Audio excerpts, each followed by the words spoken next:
morning, everybody. It's Graham here, also known as POCGamer, and it is time for the Thursday morning mapping stream. Sorry we missed last day. The computer was acting up, and yeah, I had to get some stuff sorted out, but everything seems to be working all right this morning. So let's crack on. So as I said, I'm Graham. Find me as POCGamer on social media. If you haven't considered liking and subscribing wherever you are, please like and subscribe. This is going out live on YouTube, Facebook, and Twitch all at the same time. I have a Patreon. I have a Coffee. Please consider supporting me. And thank you very much to my supporters I already have there. You are awesome. You are making this all work, or helping make this all work. And yeah, let's get into this. So last day, left off, I'd done all these crystals and all that sort of stuff. And I'm looking at it now, and it's one of those things where, like, I'm not happy with it. Like, they're cool. I like the idea, but the perspective is off. And I really want the perspective to work for this. I am going to leave those desert shrubs laying around, though. So I'm going to use the crystals that were in, I think it was the dungeon pack. And I'm going to tweak those and see if I can't make those work. It's one of the joys of map making, is coming back to something and looking at it and just being like, what was I thinking? Why did I think that was cool when I did it? Alright, so let's get into it. Let's get some stamps happening. There's those crystals. Yeah, I'm going to use those bridges too. So I really liked how that turned out.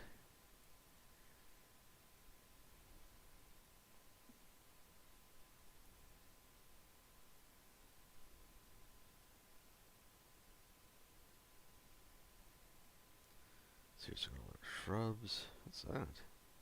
Conifer trees. Nice. Where were those weird crystals? Those ones, the artifacts, monster eggs, magic circles. I should drop a giant magic circle in the middle of the desert. That'd be cool. Let's see here. What else we got going on?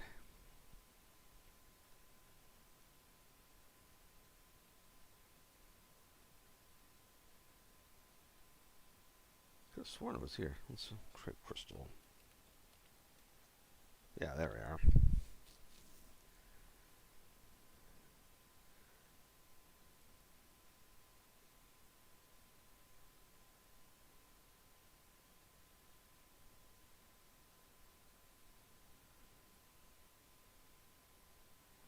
Seems to sort of be, again, orientation's a little off.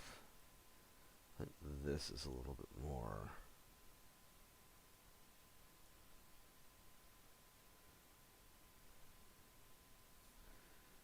Yeah, that works a little better. It looks like a pit. It matches the orientation of the map.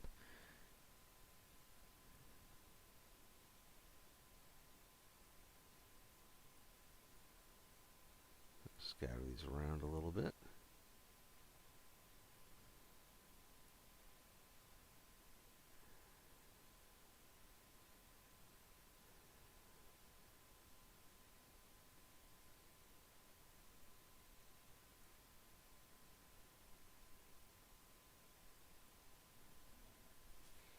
All right, now let's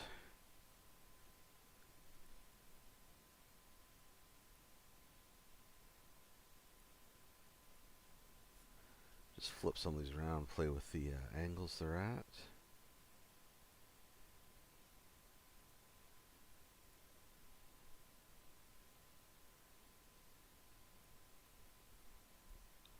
So that way it doesn't look like they're all the exact same thing.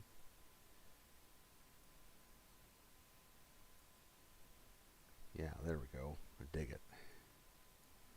That's looking good. Oh, hey, and I remember to put my microphone on today too. Awesome. Alright, so got those crystals out there. Now, I want to develop this area down here to be more of the trade center. So let's get some road going down this direction here. Let's select some road at the correct size, get some road happening down there. So some of those out. A couple of these guys. Some of these ones. A few of them. A couple of them. And, let's see. There we go. Alright.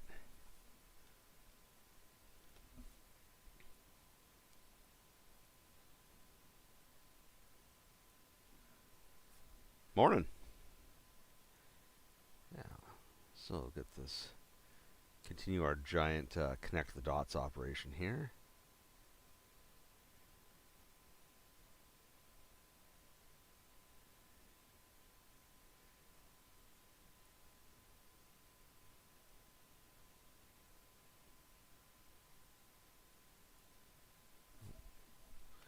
I don't know why it disappears like that every so often. It's weird.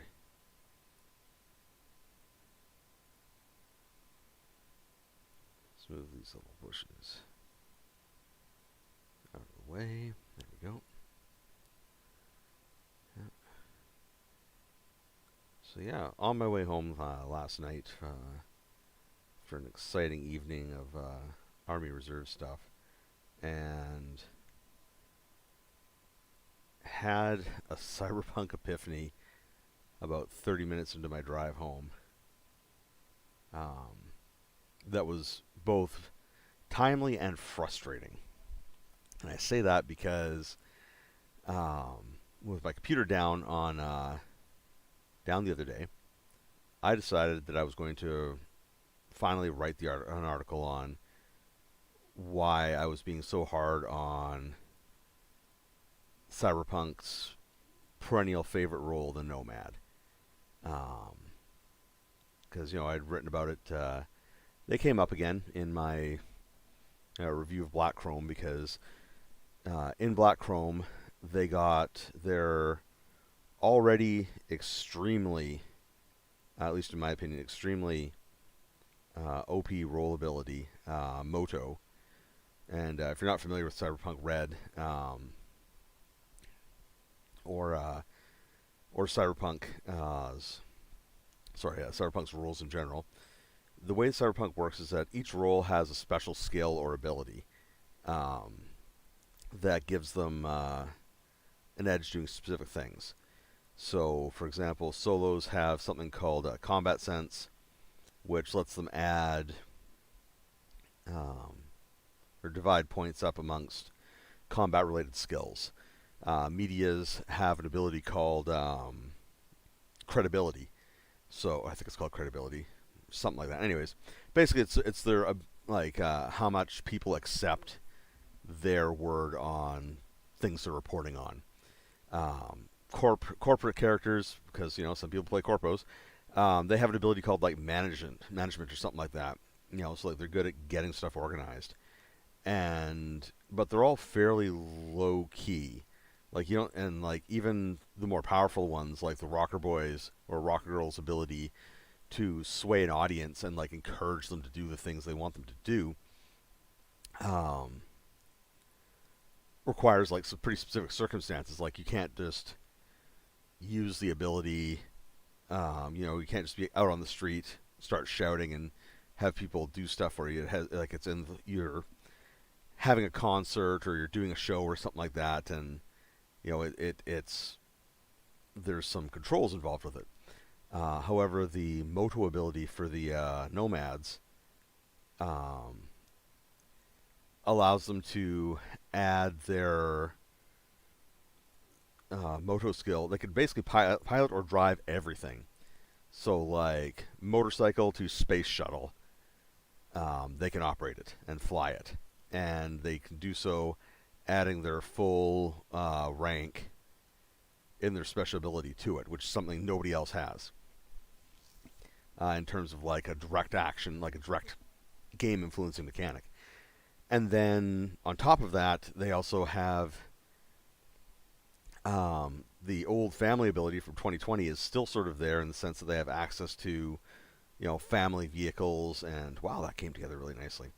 They have access to family vehicles and a bunch of other stuff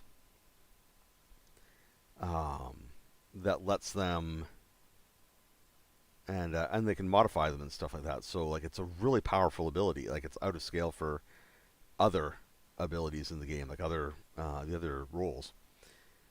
Um, and so I was coming home and like I'd written this whole thing about them, and I'd covered about like their origin, some of the problematic aspects of Cyberpunk 2020 about them, and how they ended up being sort of like templated across a lot of real world populations. Oh, I did not want to do that. There we go. How they ended up being like templated across some real world populations where it wasn't didn't really make sense. And it was super problematic for so in an effort to keep them relevant everywhere. And then yeah, out of nowhere, I'm on my way home, and all of a sudden it struck me that Control Z, leave that tree alone. There we go.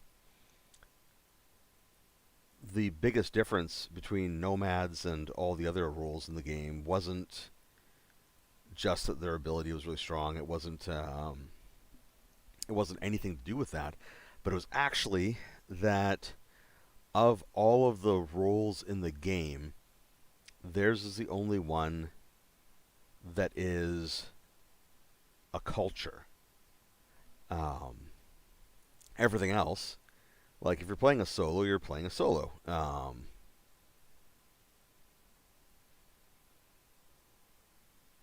So if I flip that, I do not understand how that works. Um, so like if you're playing a solo, you're playing a solo. Being a solo, there's no larger culture associated with that. Like you're a soldier, a mercenary, direct kinetic combatant. If you're playing a netrunner, you're a netrunner. A corpo, cop, all those things. Like they're all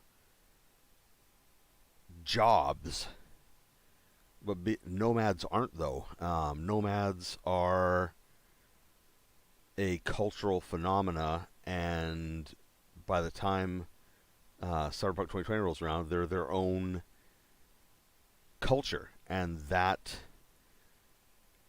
isn't really well addressed in the book because the books are trying to treat it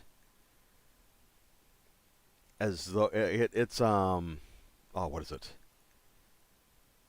It's Cyberpunk's light version of the bioessentialism problem that you see in D&D, where all of race X is seen as having, whatever abilities.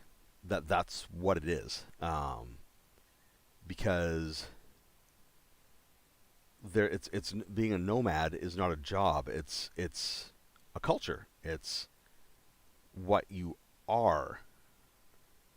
It's not something like it's like I even hashed out, like I sorted out like like generational cohorts for nomads for the sort of, like it's literally like it's 3,000 words, and I have to revamp the whole damn thing now because I had this epiphany on the way home last night.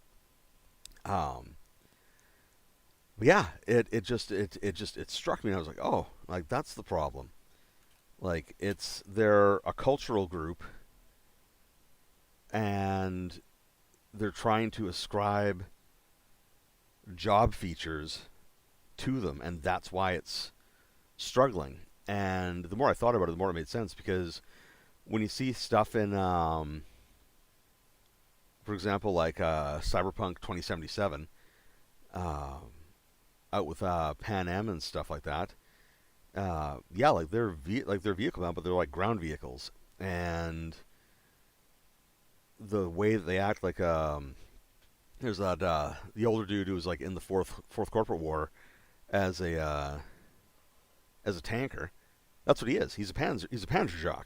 He's not a no, he's a Panzerjock who is a nomad. Like culturally, he's a nomad. He was a nomad before the war. He's a nomad after the war. He just picked up all these skills during it because he became a Panzerjock. Yeah, so yeah, now I gotta I gotta redo the whole damn thing. Well, not the whole damn thing. Like obviously there's aspects that I can still, pardon me, absolutely draw on and use. But yeah, man, Late night realizations. Always, always adding to the challenge of everything. You know, just when you think you've got something sewn up, all of a sudden you've got more stuff to consider. So that's a tannery. No, smithies, runesmith, mason. Where is that's the Fighters Guild? Grand Zero. Where's that merchant? There it is. What a big merchant's guild.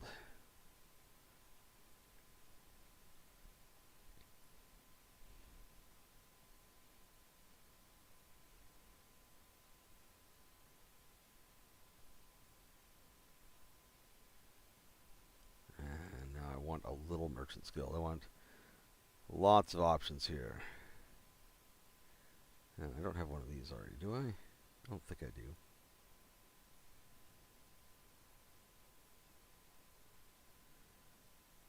I think I had one of these up here originally, but I think I moved it. Yeah, I'm pretty sure I moved it. Or erased it to start over again. Yeah.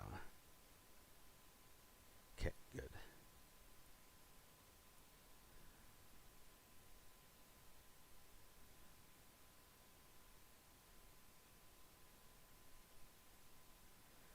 There we go. So we've got a couple of merchants guilds down there. And now we are going to give them... I'll put some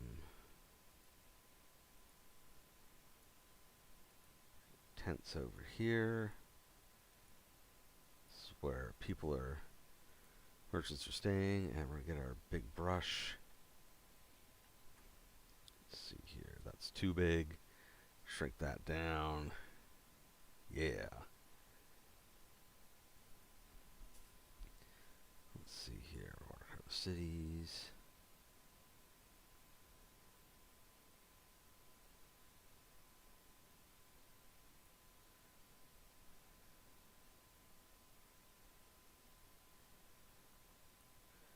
Oh, I need the swiggle. Yeah.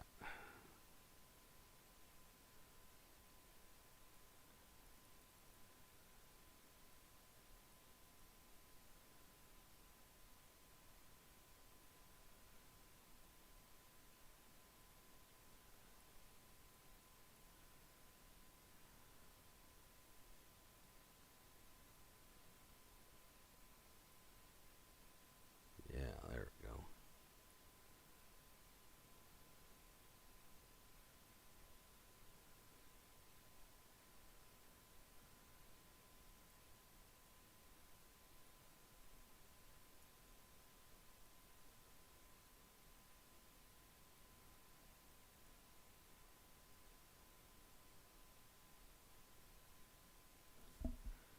And that's why I left these interior areas here hollow.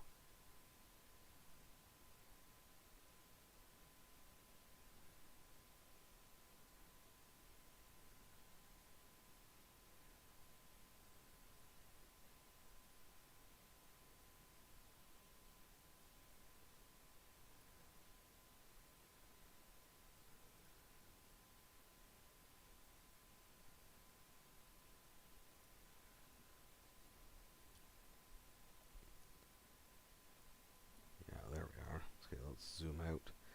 I'll hit that save button. Oh yeah, I like that. You hit that save button. 140 something changes.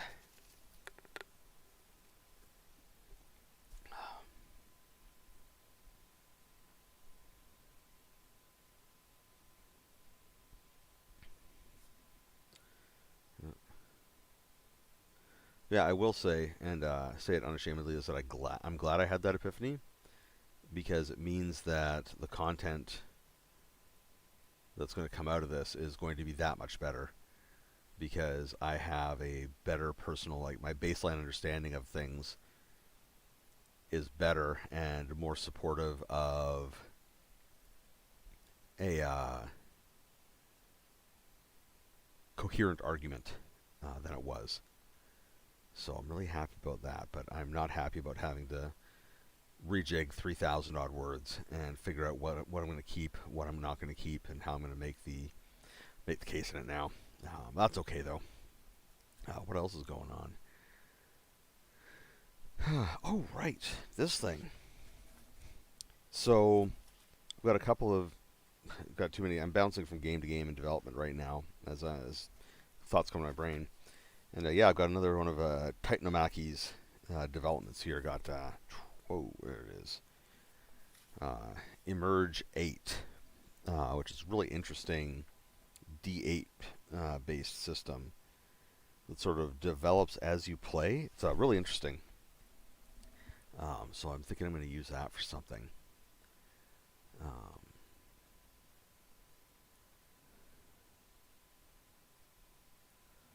Throw a few more palm trees out along here.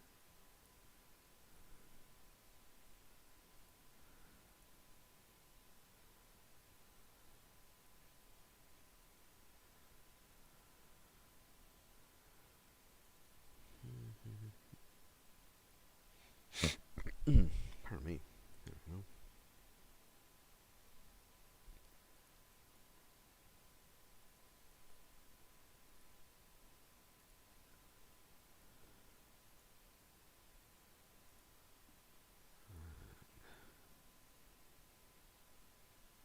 Drop that down to -1. Drop that one down to -1.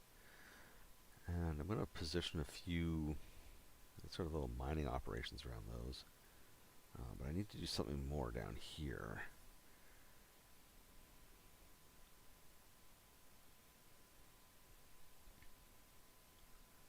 Where are the colorful tents? There we go.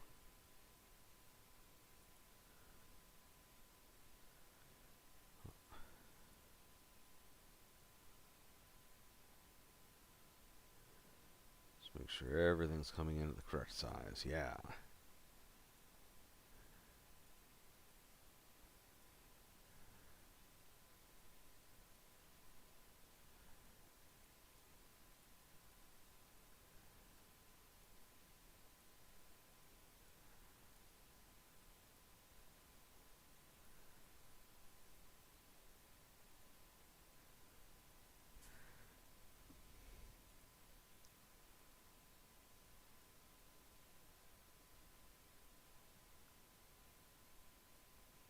What layer? Oh, these are all nice.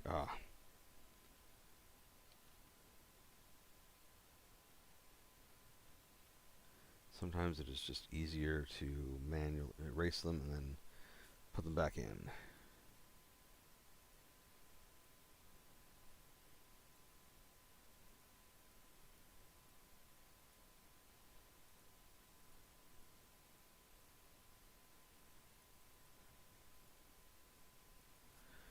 There we go. Okay, so we're going to have a few flanking the road here.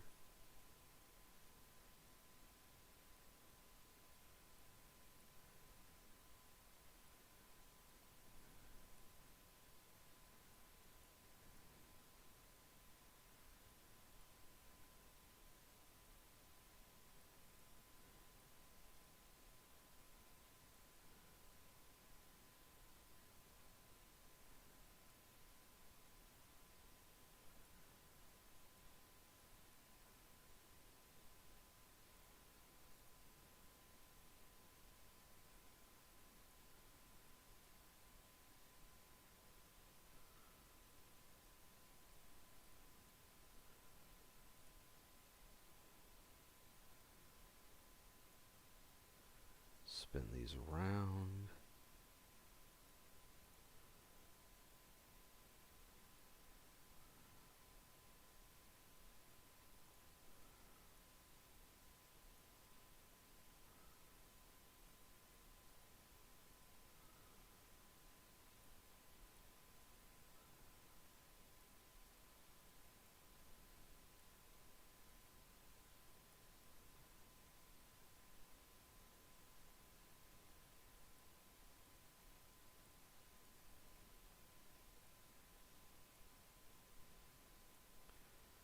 Just drop that down a few levels so it's under the tree. Yeah, there we go.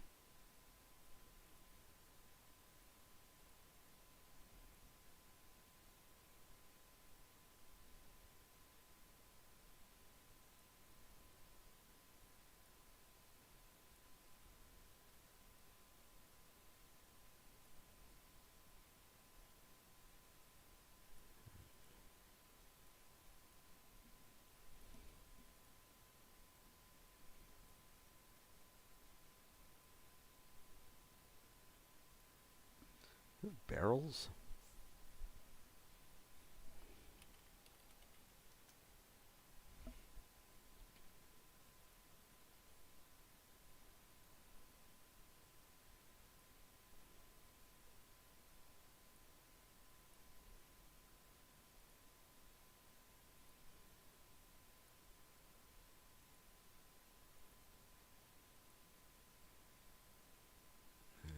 Okay, let's get some box. Those are, oh yeah, crates. There we go.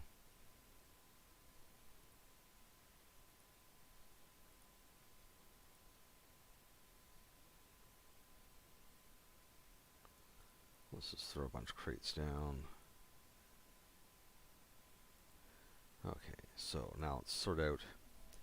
So the idea is that I want to have an area where people can come in and buy stuff. I'm trying to figure out how to balance everything. So I think what I'm going to do is move the tents out for now and figure out the orientation that I want happening here.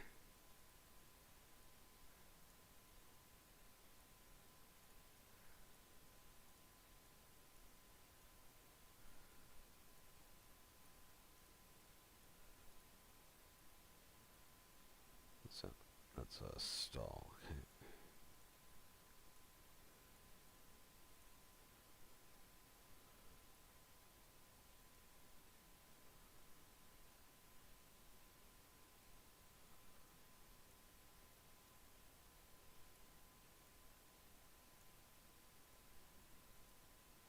Let's put it all in the lake for now.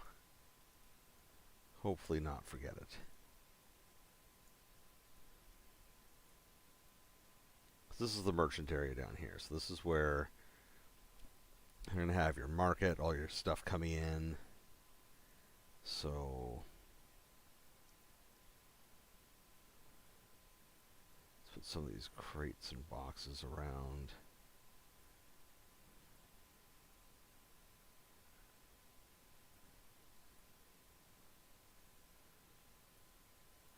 And I'll put some around here too.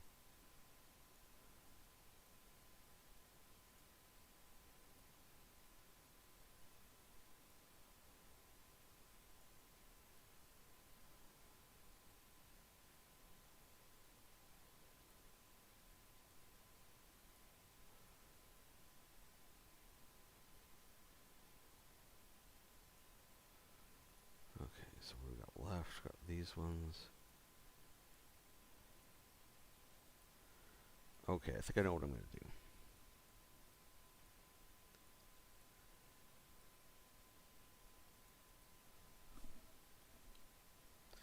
Okay, I'm just going to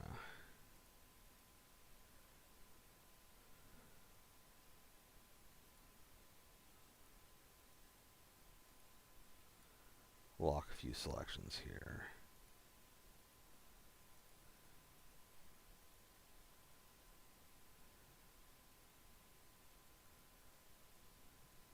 There, that's a little easier.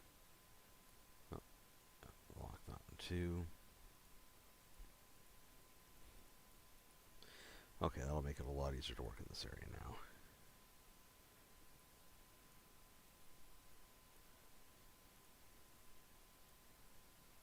So we got a little bit of cargo there. And now we're going to grab... So basically I'm going to put stalls coming down this way and put some stalls going along here. So I'm going to need to throw a couple little stones. So let's select one of these. Make sure we have the right angle happening.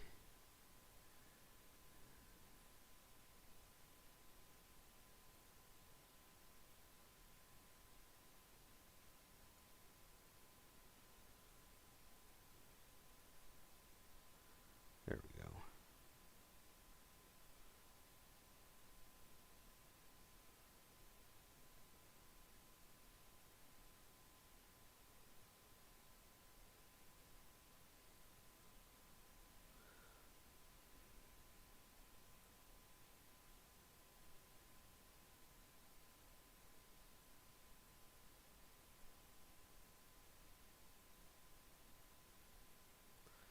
Just fill in a few little gaps. A little bit extra space to play with. So now I've got a fairly steady road size coming down this way.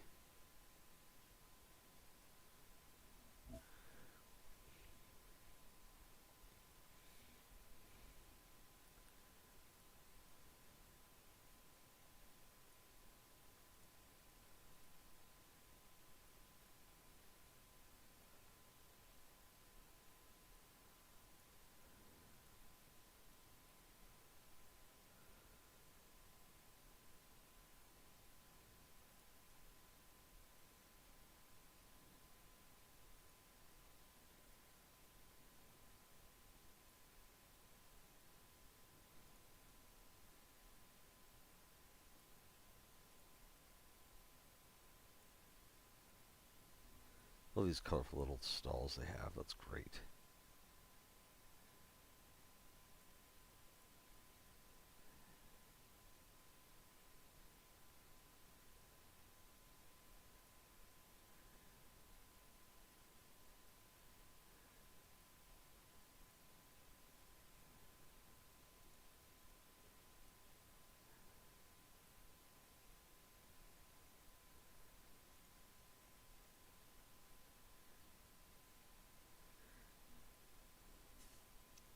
There we go. Yeah, that's looking a lot better now.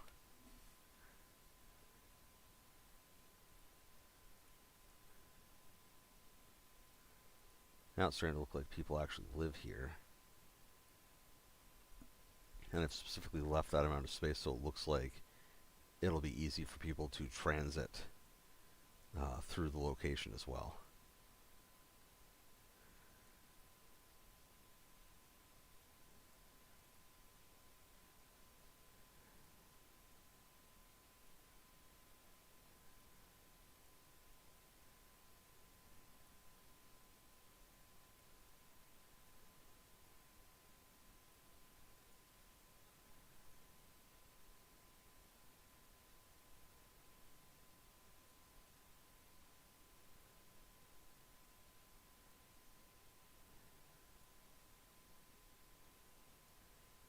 And we're going to grab some of our cargo boxes,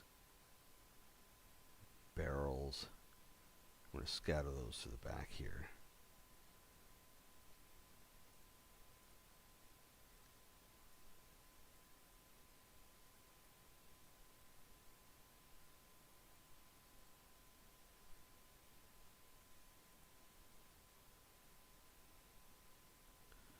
Alright, let's grab some more of those.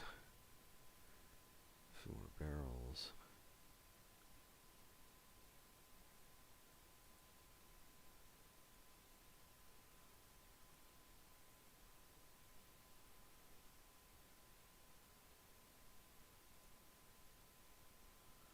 And I'll switch to some boxes.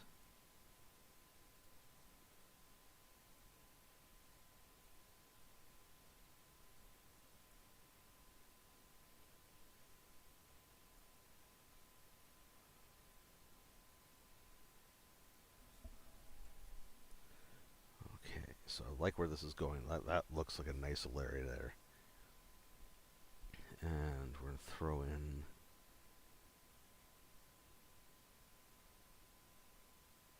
a few trades down around here too that you'd expect to find close at hand in order to service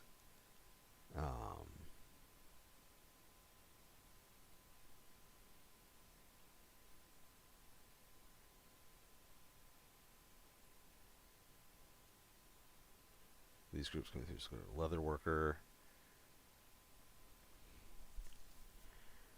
and they're probably going to need, yeah, an inn is a definite must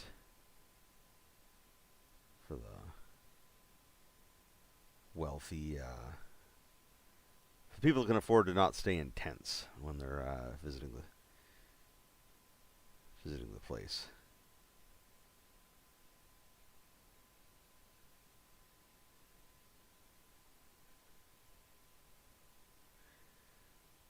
There we go. And let's get our paintbrush. Just do a quick.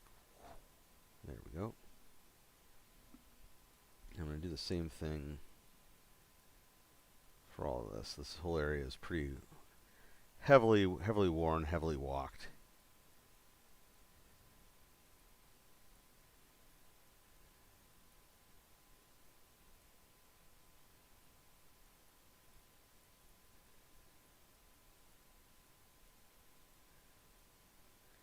I'll throw a couple more stamps down, and then so I've got these dudes up here. Let's give them a couple barrels. And then, yeah, hit that save button. It's 241 changes.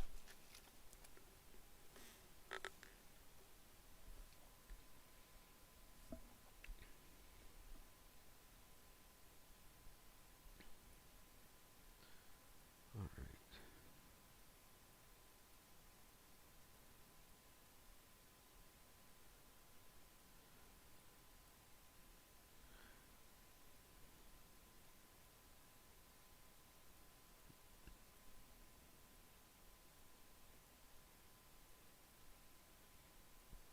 So the way I'm conceptualizing this is that this area is so well shrunk because this is where the most visitors are coming. And then as you move up towards the city proper, you get this sort of cleaner aesthetic because there's less people running around out on the sand, animals, transport, pardon me, all that sort of good stuff. So let's get back into this.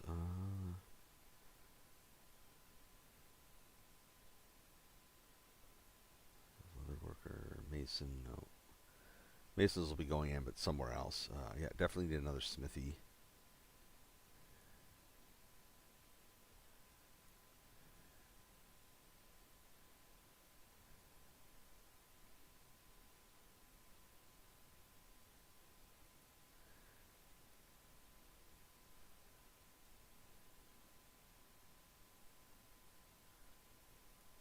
I'm going to put the tannery down over here, downwind of everything else.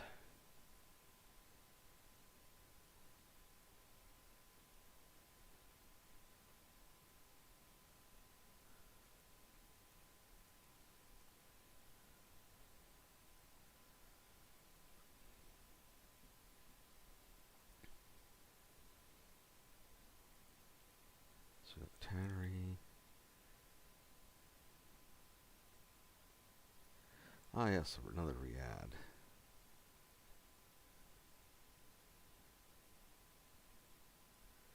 So I'm going to put this riad up here. So I think these spaces are going to be really important for people because, during there's like heavy sandstorms and that sort of thing, this is where they're going to want to go.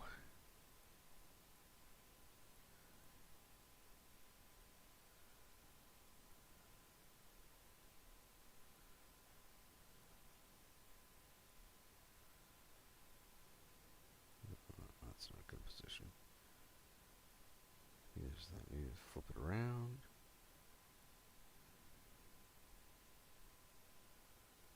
I'll have to throw some more hexagons down. Yeah.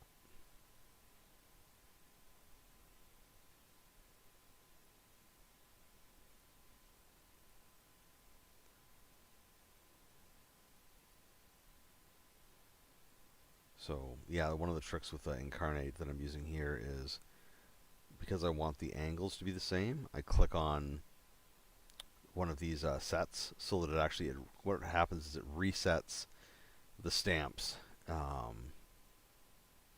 so that the angles, size, and everything else match, which makes fitting a lot easier.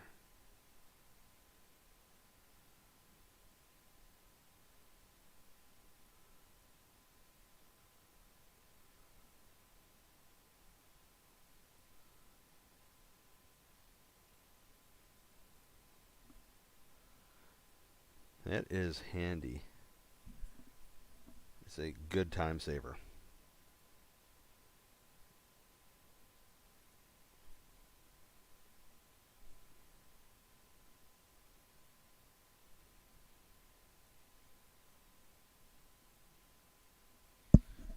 There we go.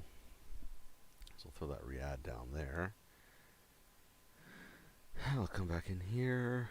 What else would they need down there?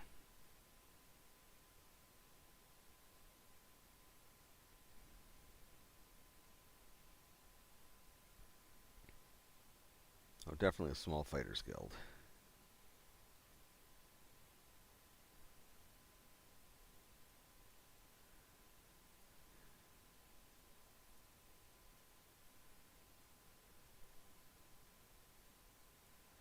That means that up here, though, I want to replace. It's got small fighters guild up there. Let's put a big one up here.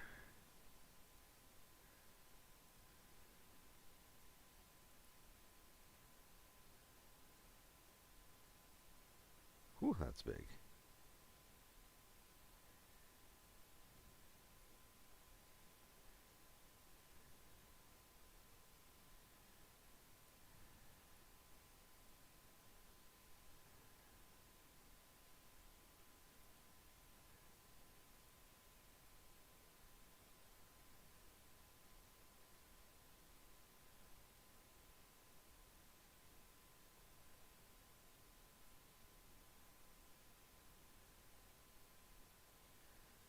How would it fit this? Oh, it kind of fits there. I need to.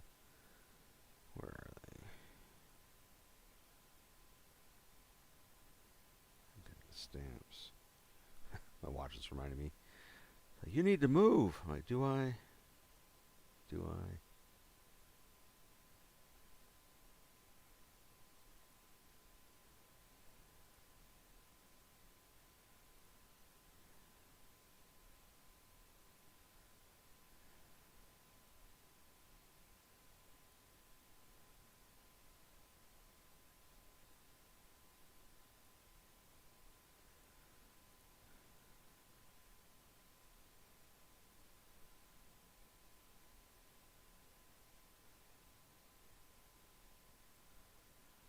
There we go.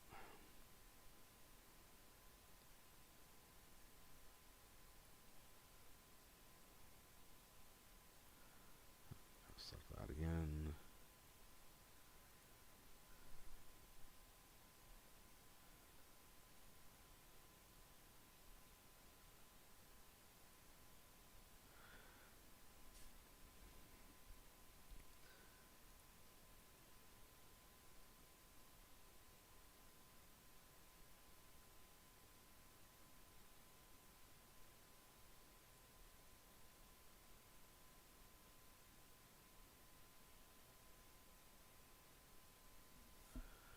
There we go. So now we got our big artist guild, got our fighters guild. I'm gonna move that water wheel up here.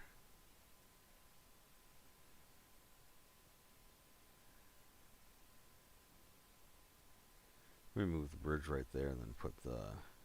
Oh.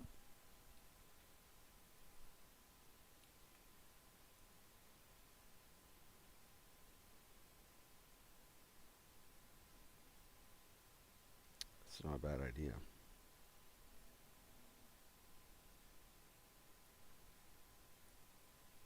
Oh. That's not bad, yeah, because there's nothing there.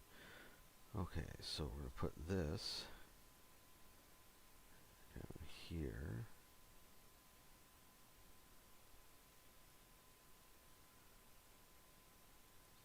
Bump this one up a few levels.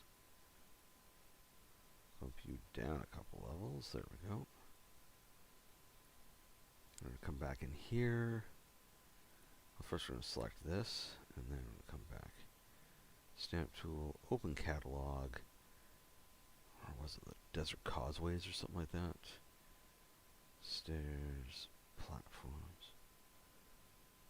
So they have a ropers. I'm curious.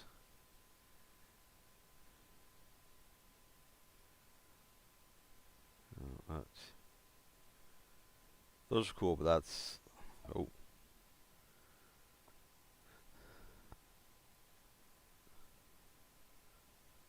Yeah, that's the sort of thing that I'd use to like somewhere else.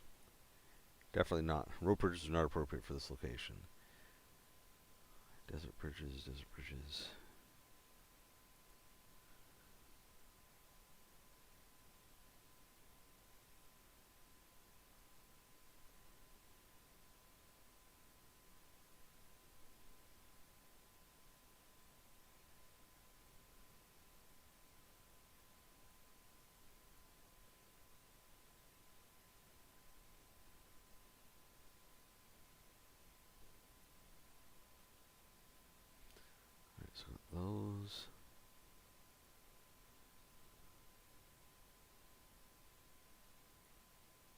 It's the railway all over again.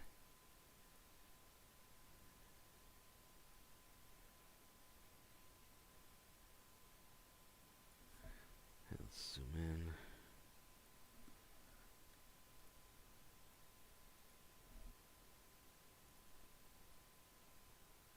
Oh, that worked. That's awesome. So that, and come into our stamps.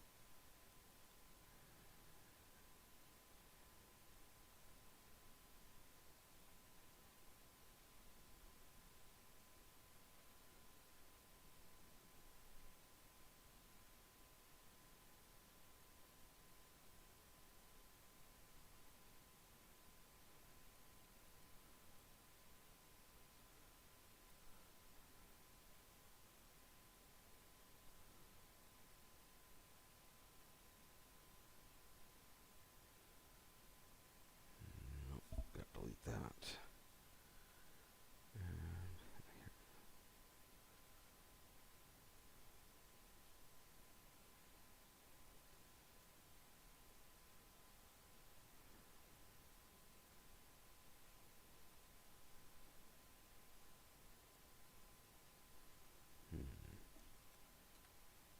Delete.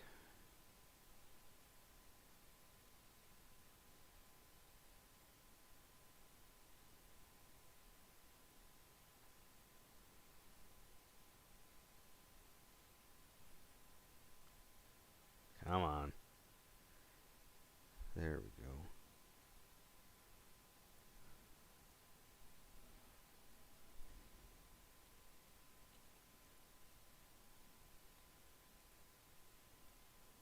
Group that together.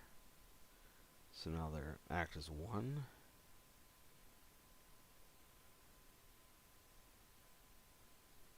There we go.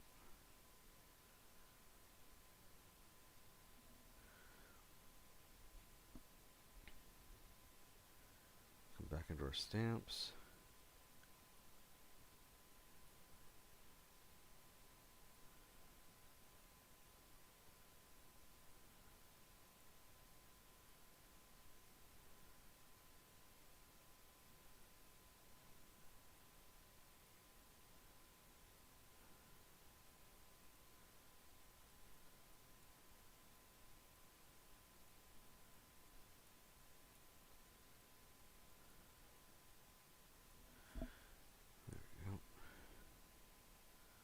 A little bit of activity going on around there. It's a work site. No, it's doing pretty good, man. 48 minutes into this. Got some substantive changes going on.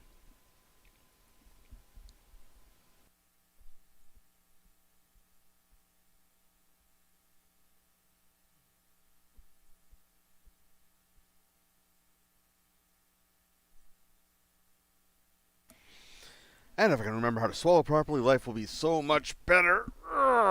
Because, yeah, nobody needs to watch me go into a coughing fit on stream. Ah, well.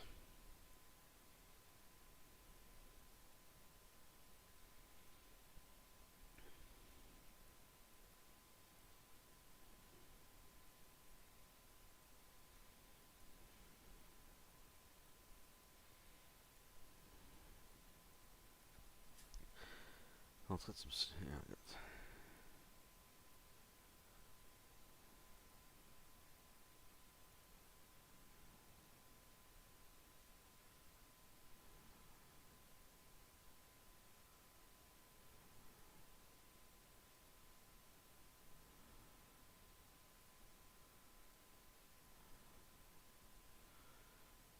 okay, God, what else do we have?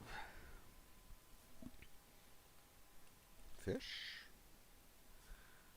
Okay, just gives us special buildings. Drying? No. That's okay. That's okay.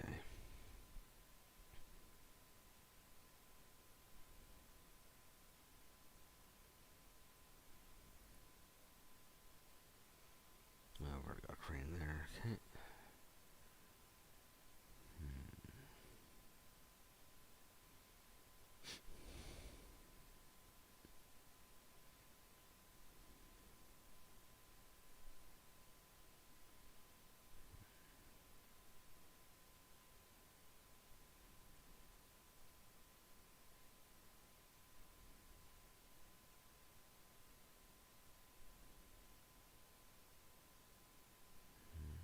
So many choices.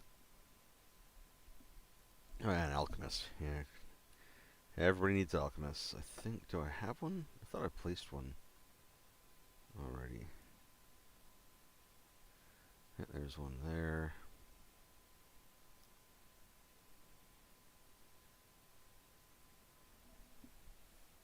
Maybe down there too. Now I think I'm going to use. There's a terraced garden.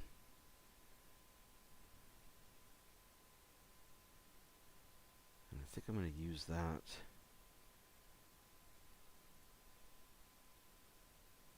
Sort of along here? Does that work?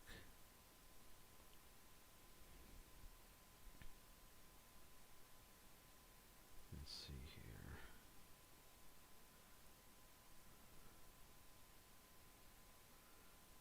Not really. I'm going to have to look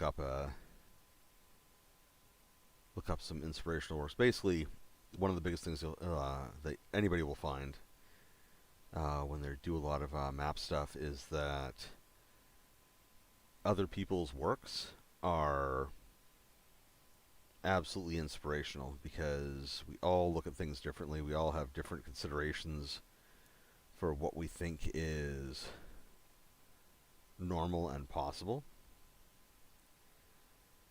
And so when you check out other people's work, you'll often see like how they're using something, and you'll have one of those moments where like, oh, okay, oh, that's how that works. Okay, that makes a lot more sense now.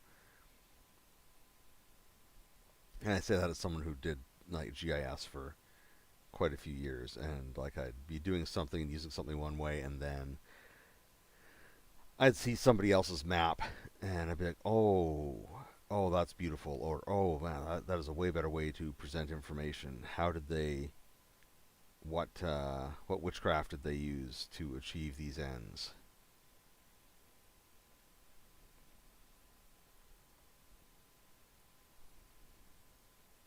Most times it wasn't witchcraft. Most times.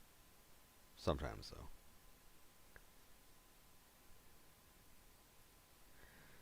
Here we go. Okay, so wow, this is looking good. Okay, now I wanted to put little work like mine shops. Is there a mine? Oh wait, no, there's that mason. Right.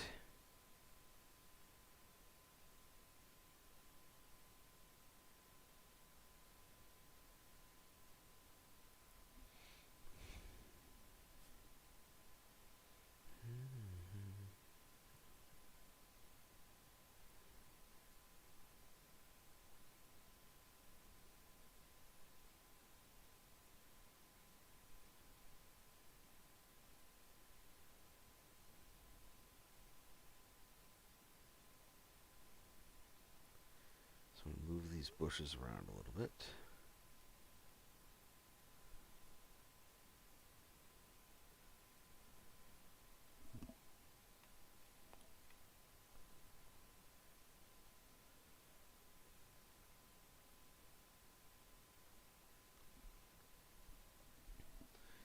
There we go.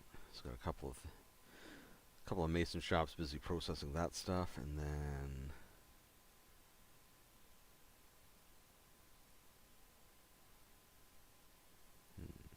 getting everything else. Yeah, I'll sort where everybody else is getting their stuff in a moment. For now, I dig that though. I like it.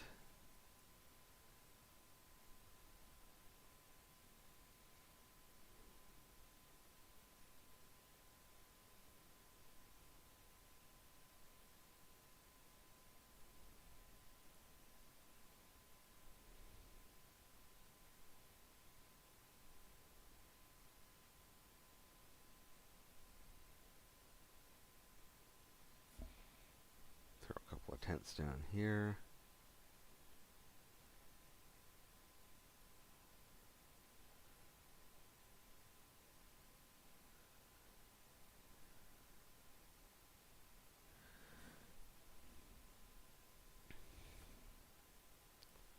There's my paintbrush.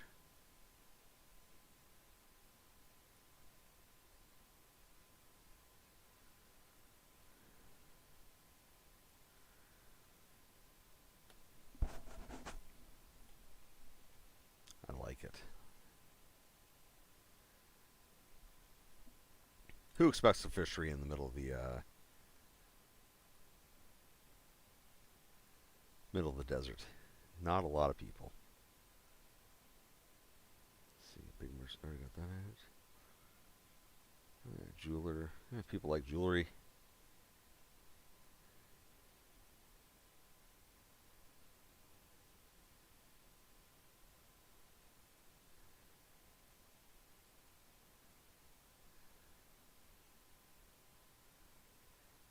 Alright, come over here. Nope, wrong one. That stamp.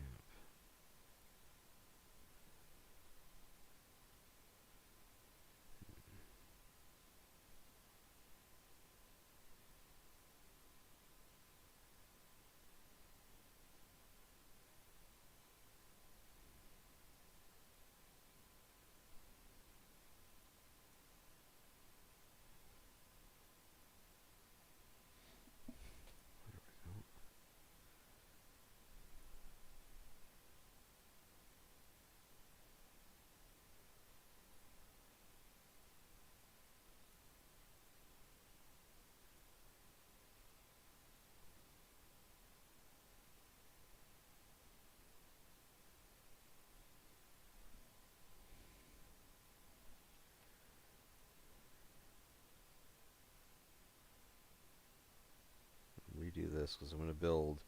I'm going to put like a little lumberyard sort of operation going on here.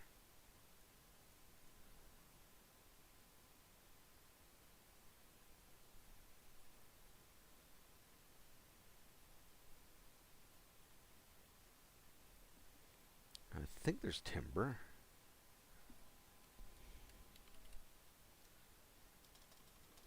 Logs? Wood? Okay, here we go. Okay, that's actually pretty cool. Wooden boards. Nope, nope, nope, nope.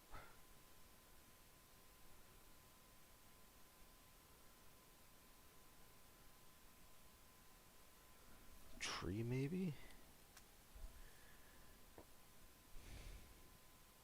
Tree trunks? Yeah, it'd be tree trunks, probably. I am surprised there's not piles of timber. Is there timber in here?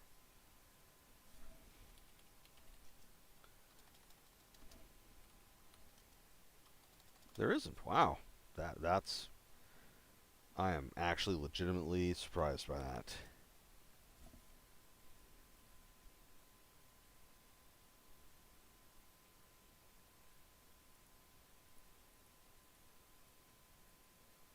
Doesn't even kind of look like palm trees.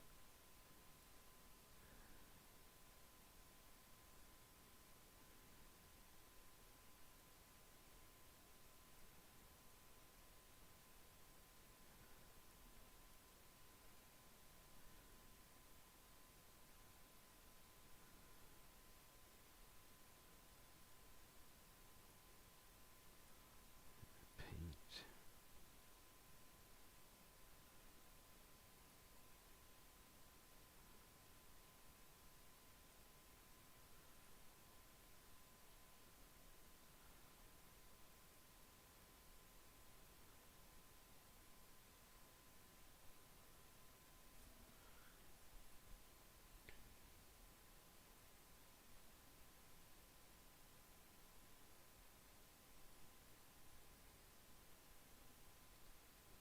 Paint all that in.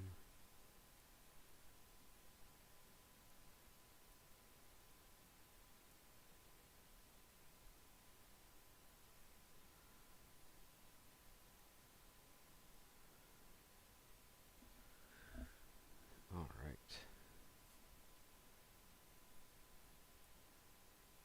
Let's see what's stacking some wood over here.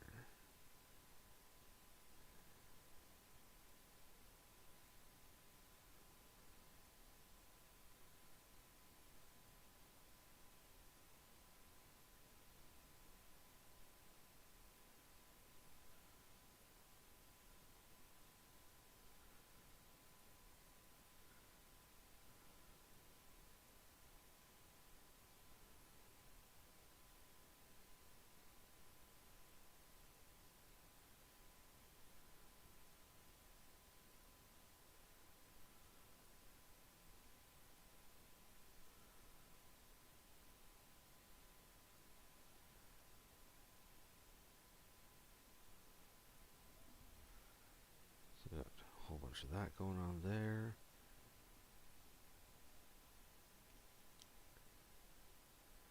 And what were you? You are Artisans Guild. Okay, where am I going to put an Artisans Guild?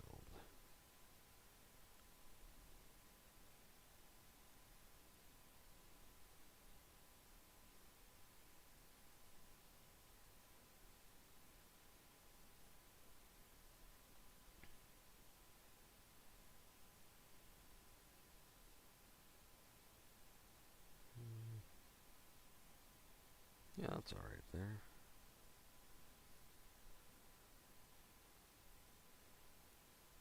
I need more barrels and whatnot.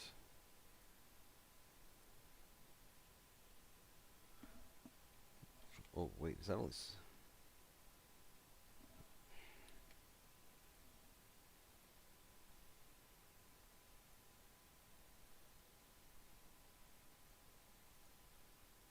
Why is that only 75? That's weird.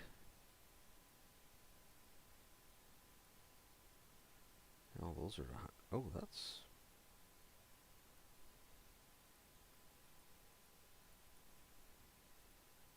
So I don't know why some of these buildings look a little off and odd.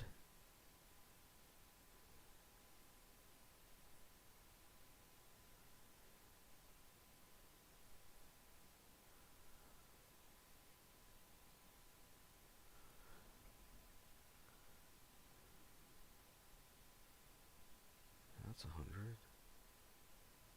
100, 100. Okay. Oh, this little guy's tiny too. What's going on, Smithy? Why are you so small? Well, yeah, you're the original Smithy.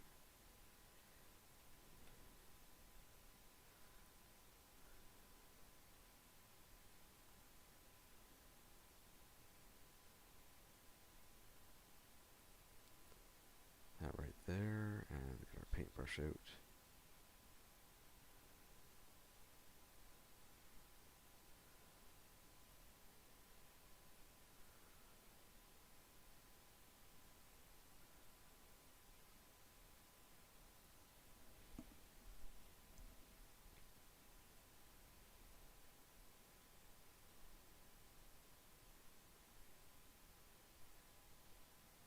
City is looking good. Yeah, I like that bridge a lot better. That's nice. May toss another one. You know what? I think I will.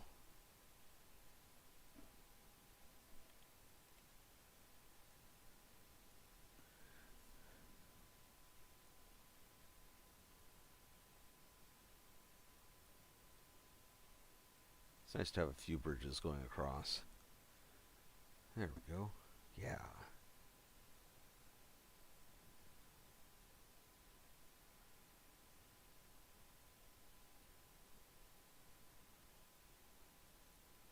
Is there a little mage guild we can toss down? Yeah, there is. Must be. Wouldn't make sense if there wasn't. Why would I say that knowing full well they do that? Street cornerstone? What the? How's that a tree? Okay, never mind. I don't want to know. Big Mages Guild. Regular Mages Guild.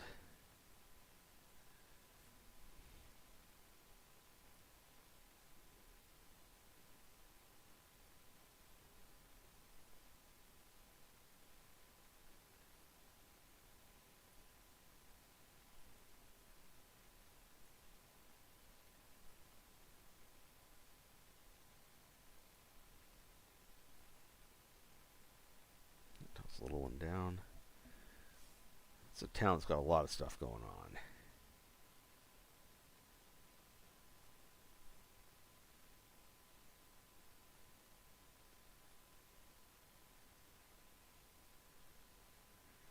Let's see, they had some large buildings, I think. Dome buildings, medium buildings. Then we're into the blocks. Noblest buildings. Big canopies. Okay, so let's go for the, what do I got for medium buildings?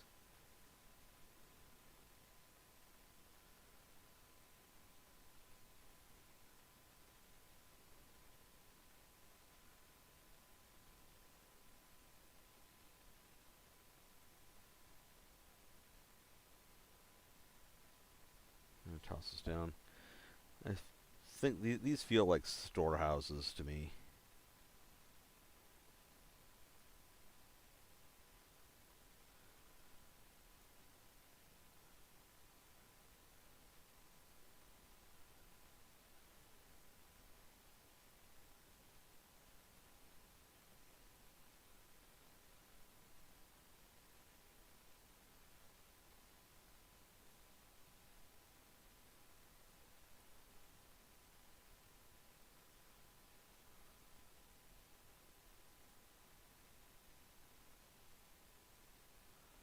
There we go.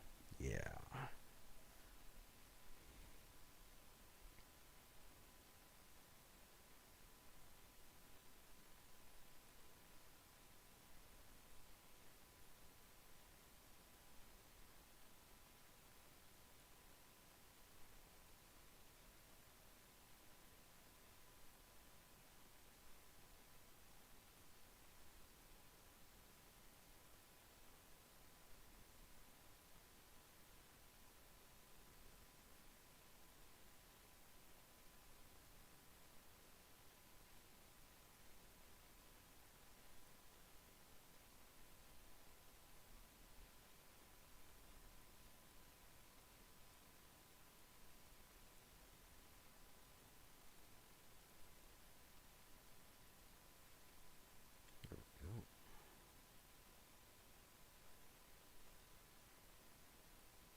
Let's see here.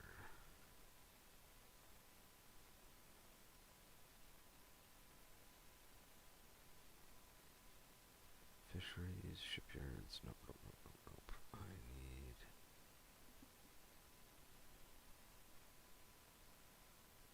domes, canopies, canopies.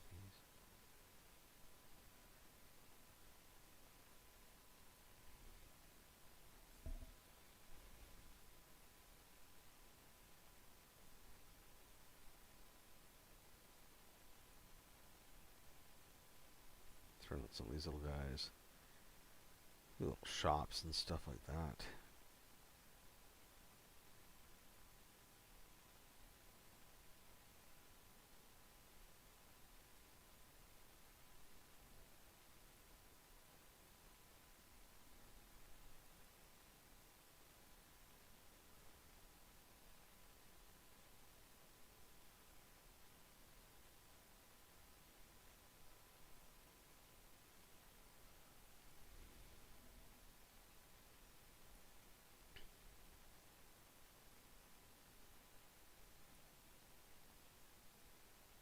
Okay, alright, I was going to throw barrels and stuff up by there. That makes sense too. And this is coming together nicely today.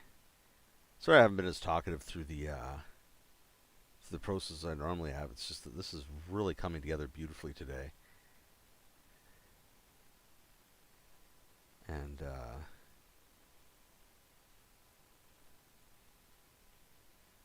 yeah, I'm really happy with how it's going.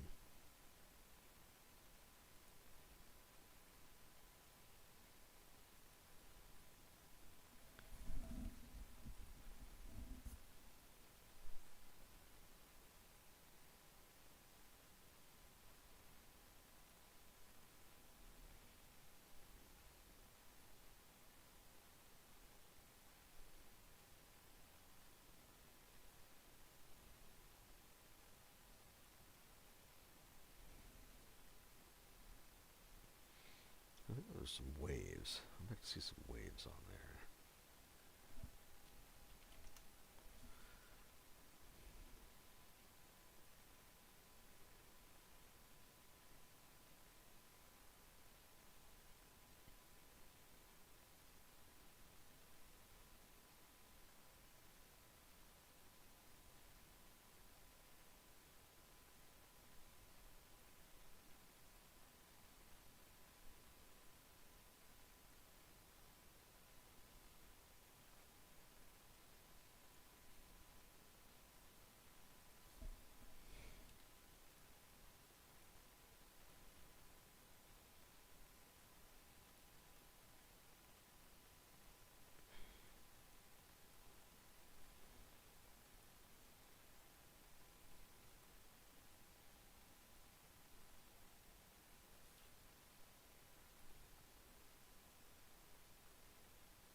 suppose they got fish, do they? Fisk. Oh, I already looked up that. I remember now. I recall. Looked that up already once and was...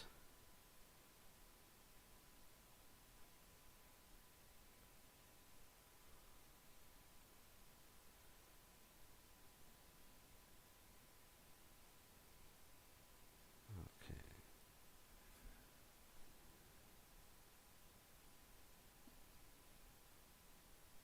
Figuring out where to label this is going to be a challenge. So I'm not going to get into that now. What I am going to do, however, is populate that other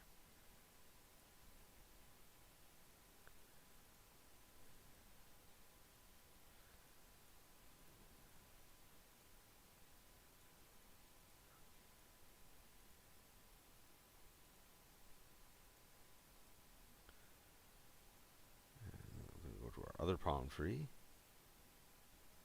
Pointy leaf. Okay.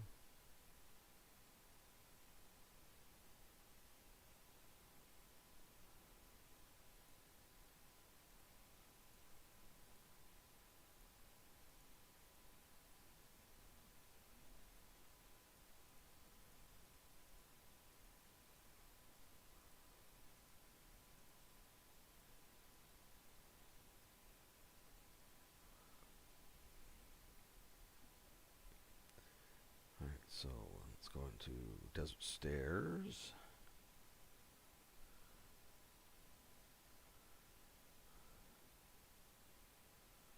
You know what? Come over here.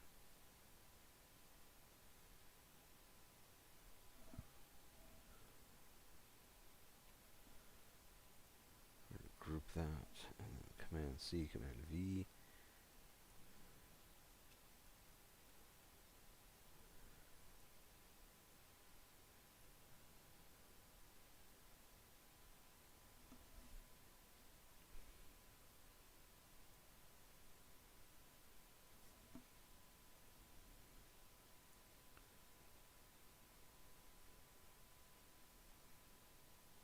Did I miss a part?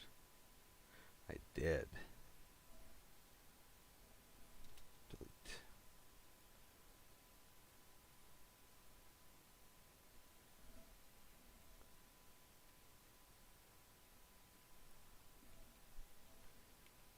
There we go.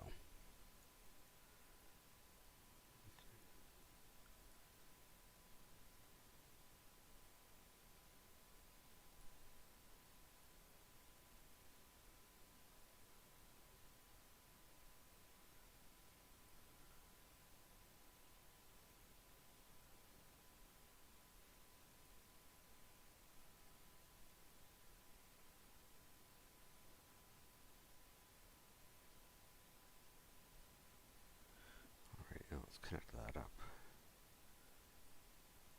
Some of our hexagons. Let's select some hexagons so that we're on the right shape.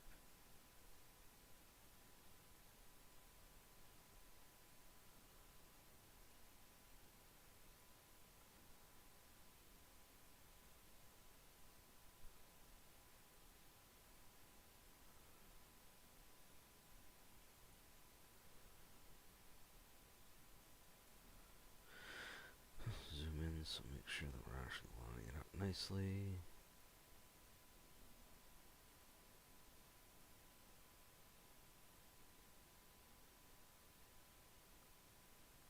There we are.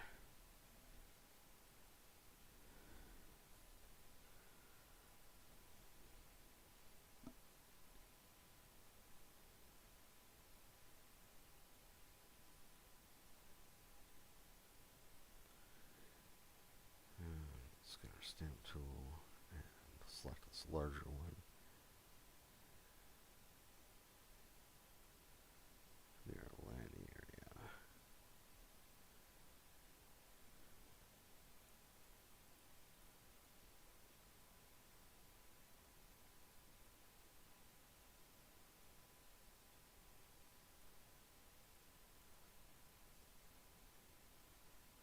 Oh, passing on.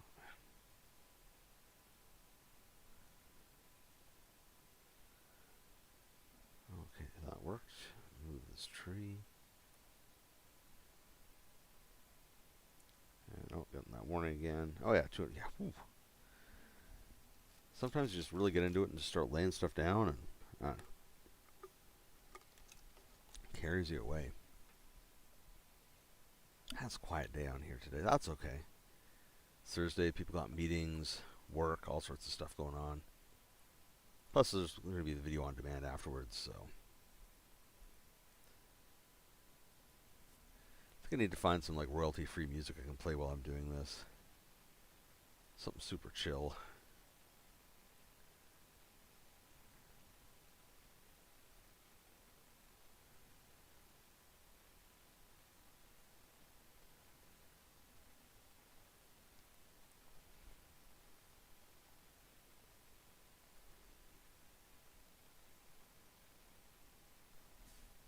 Let's put something really cool up here.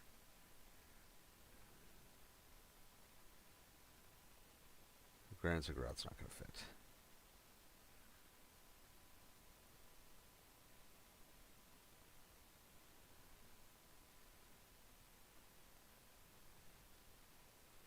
Hubby's just such a dominating feature. Like, this is the sort of thing you put in the middle of a city, not like down into a corner. Oh, that's a good point. Look at pyramids. Oh, pyramids are moderately sized. Interesting.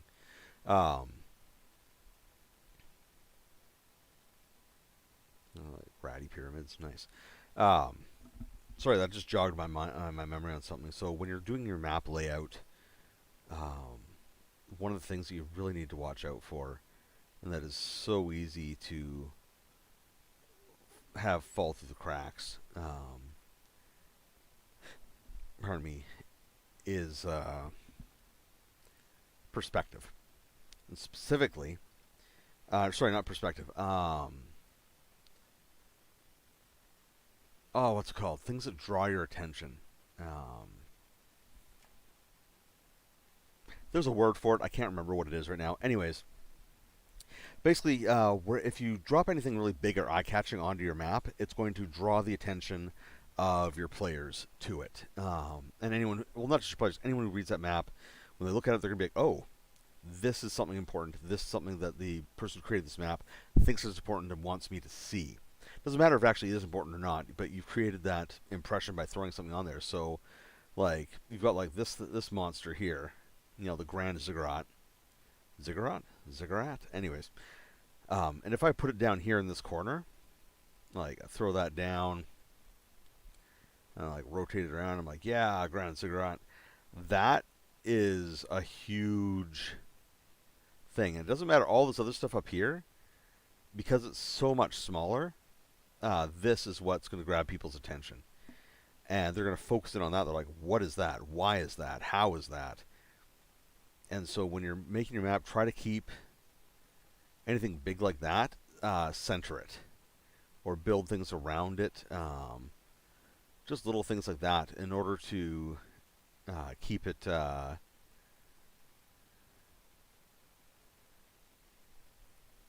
keep your map from drawing people away from the center area on it.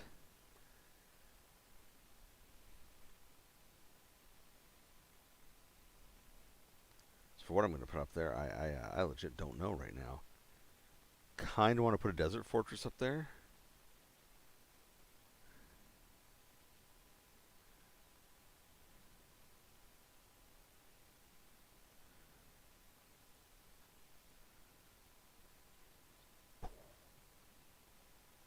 That's cool.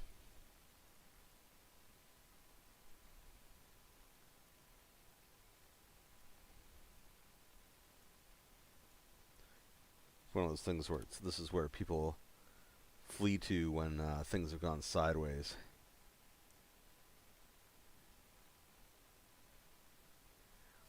Let's see here.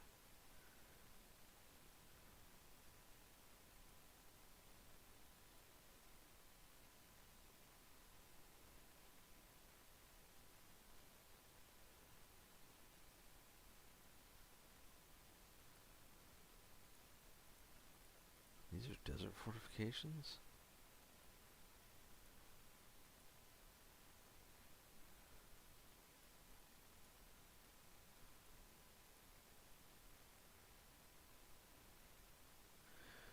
Okay, so how do they expect? What is the expectation for assembly here?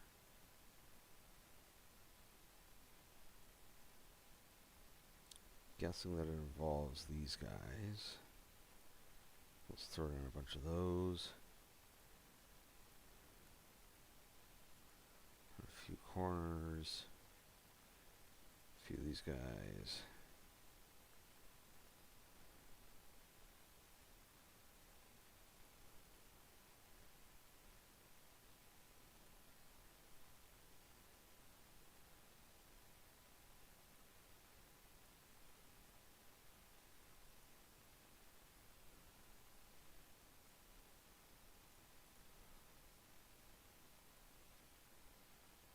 Okay.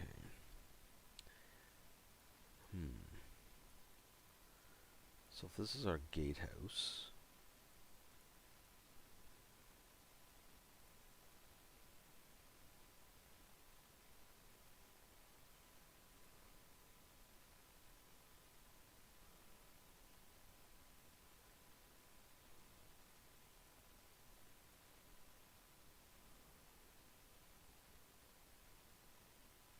let's go to 90.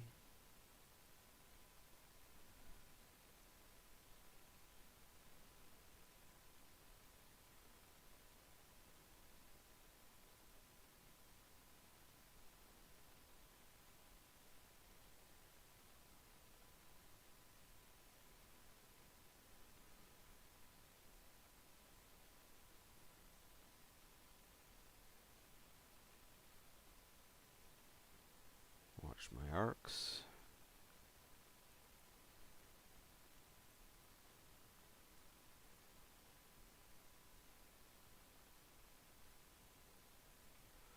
Now there's something shaped like that. That's what came in that pile.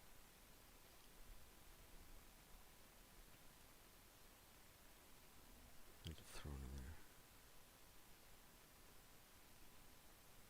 So the challenge with this is that you need to have, for a fortress to work, a fortress needs to have what are called interlocking fields of fire. It's really easy to build like a conventional sort of like kids fort where it's like a square with like little square sides, but if they don't have the ability, if a fort doesn't have the ability to fire along its own walls, um, it becomes a huge weakness. And that was one of like the first big lessons that like pretty much every fort building military learned, was that if you cannot engage targets that are against your wall, things are going to go very poorly for you very quickly, because it gives them an opportunity. Basically, they can destroy your wall with impunity. And all you can do is sort of like hope that if you're like dropping stuff on them, that it's having effects.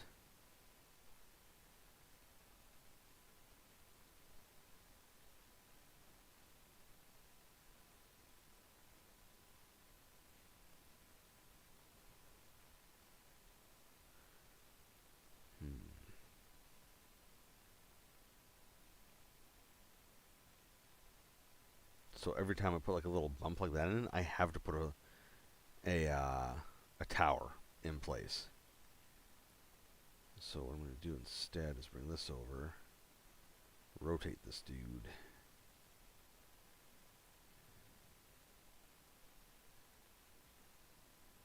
There we go. So see, this way this tower is able to fire up and down those walls for effect.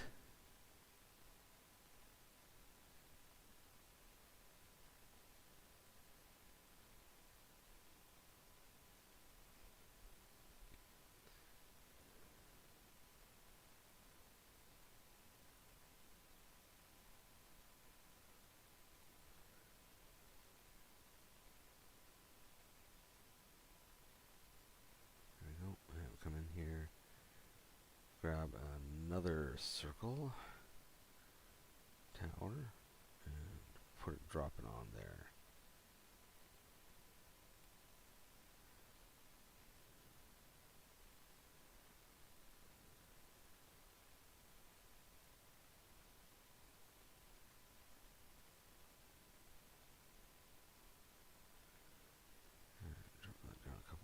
let's grab this guy. Move this over here.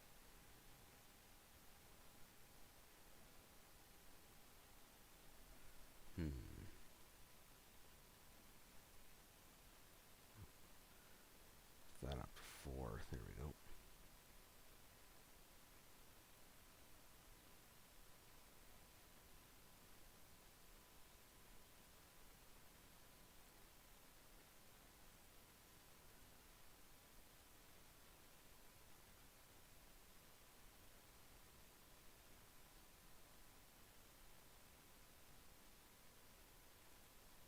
Because, yeah, basically as long as you have your interlocking fields of fire, you can build a fort any shape that you want. I mean, obviously there are some designs that are more effective than others. The traditional star fort, for example, is an incredibly effective defensive design that has been proven multiple times through the ages to be super effective. But just because the star fort is super effective doesn't mean that you have to use star fort design in your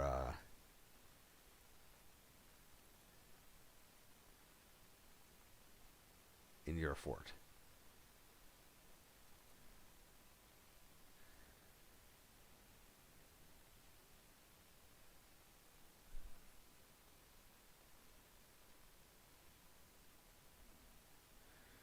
All right.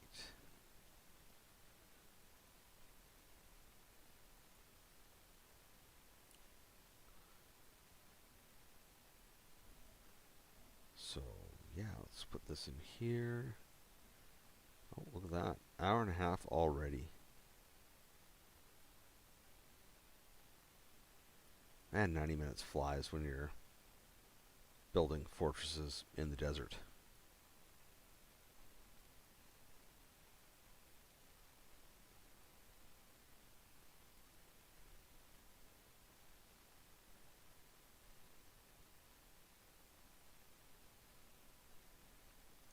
Alright, so let's hit that save button and review what happened today, because this is some pretty cool stuff.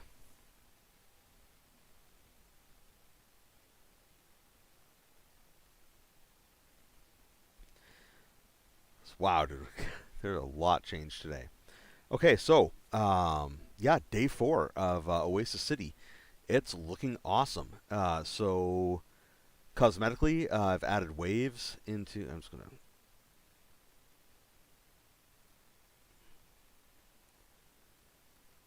There.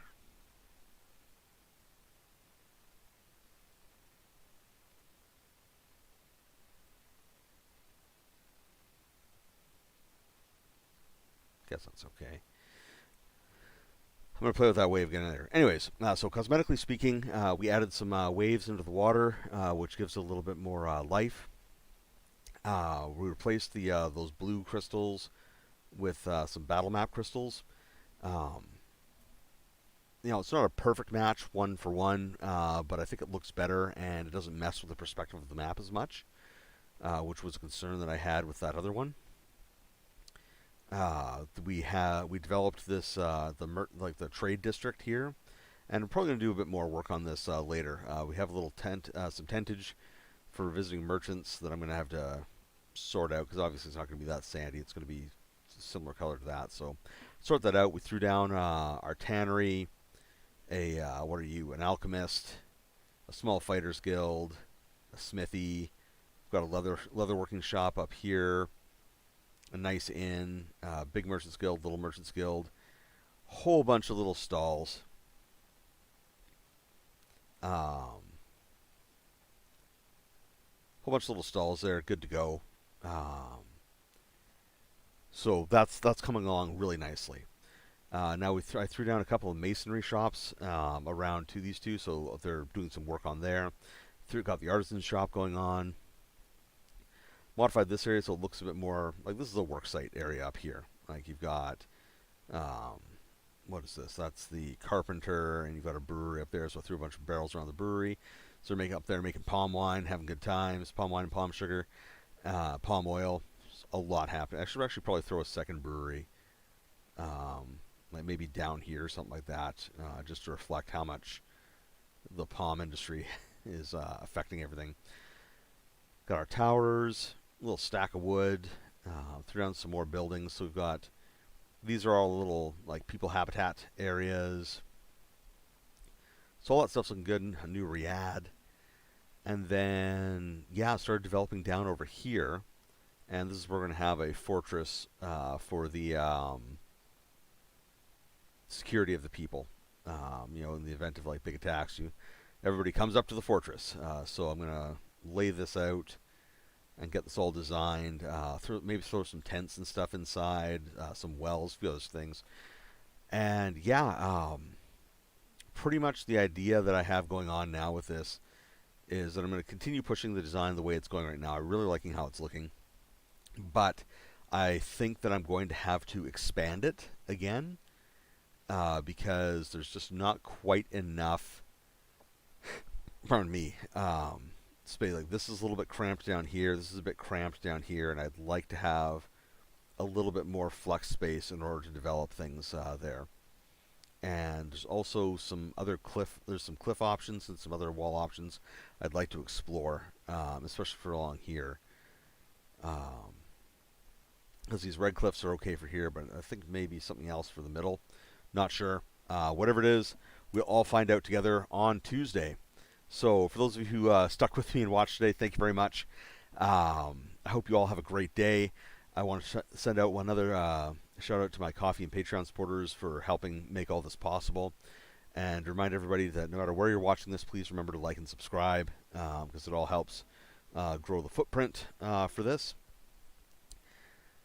And yeah, look me up, POCGamer on social media. Find me on Facebook. You'll find me on Instagram, TikTok, all that good stuff. And my very, very quiet now until the nonsense passes Twitter. So, have a great day. Take care.